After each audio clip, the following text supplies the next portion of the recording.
Yo, this is MegaManFan, and you need to rock and or roll on over to Mr. MegaManFan's YouTube channel, because it's all that rush to make it happen. Peace! I'm Mr. MegaManFan, and today we're here to talk about Battle Kid Fortress of Peril on the Retro Hunting Adventures.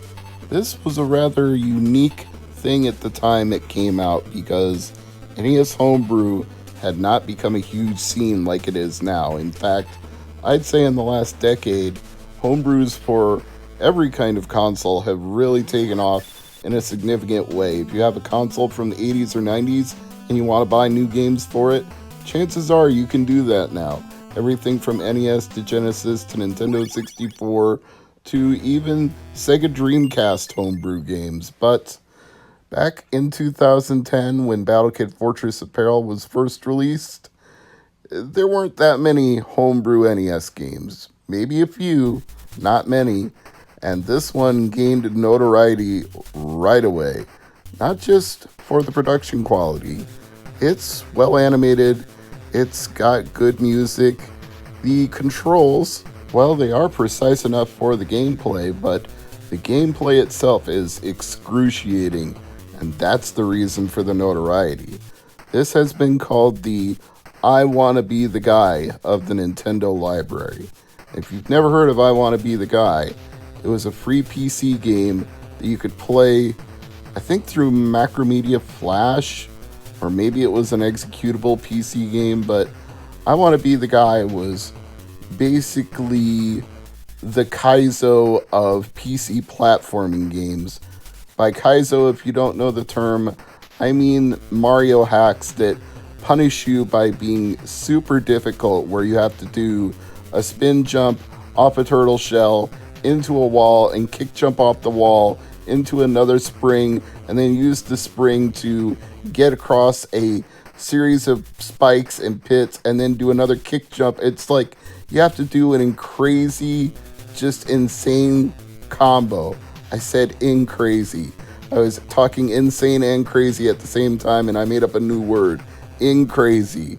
Battle Kid Fortress of Peril is crazy. This is the NES equivalent of I Want to Be the Guy in every way, because without playing this on an emulator using save states, you aren't going to get very far. It has a password system, we'll give it that, but getting far enough to generate a new password to have a good point to restart from, oh, good luck.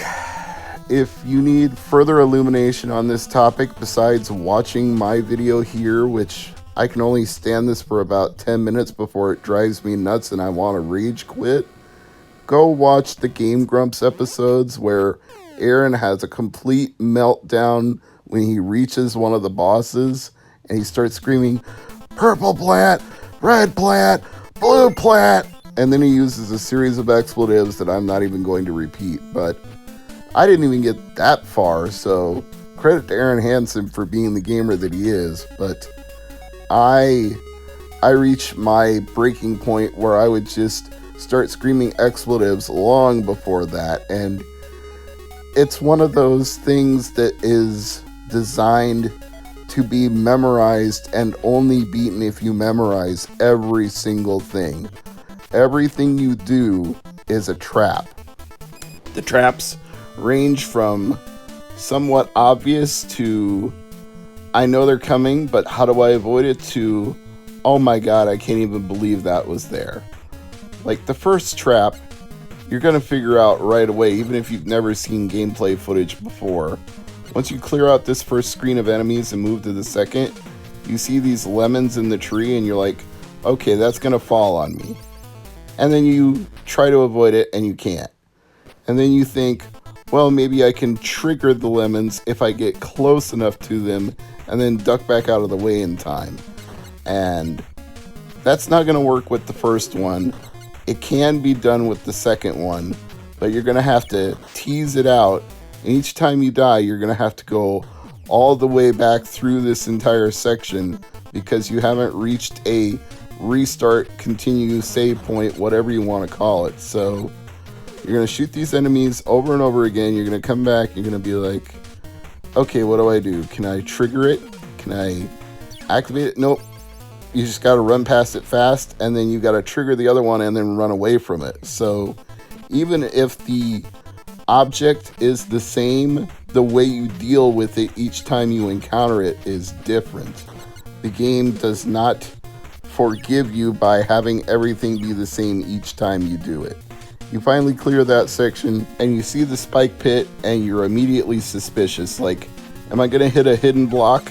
Am I going to get knocked down into the spikes? But no, you don't. But that's what this game does to you. You can't trust anything from one screen to the next. Every time you make a little bit of progress, you immediately start thinking, what's going to trip me up the next time?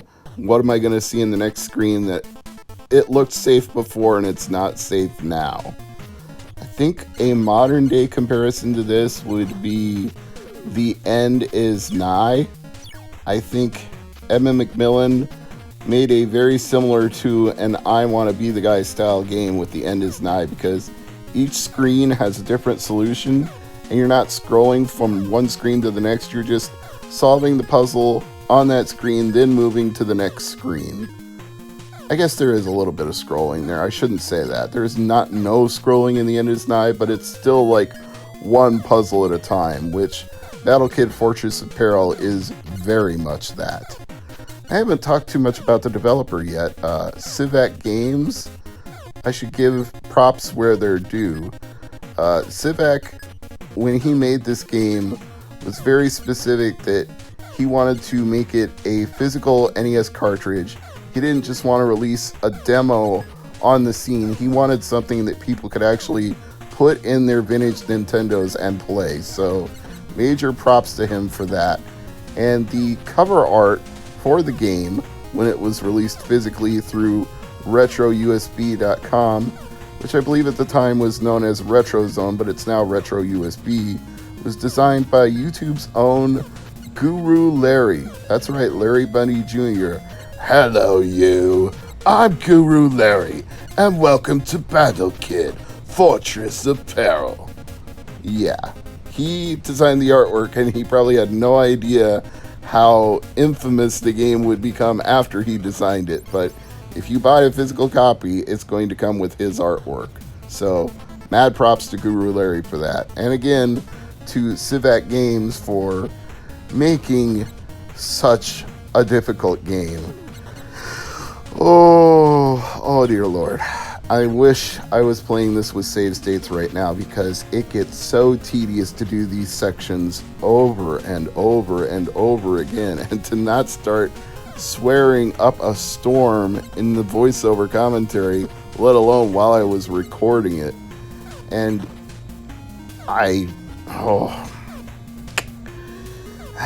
yeah, it's hard to put into words the rage that flows through your fingers as you're holding the controller going, why do I have to do this again?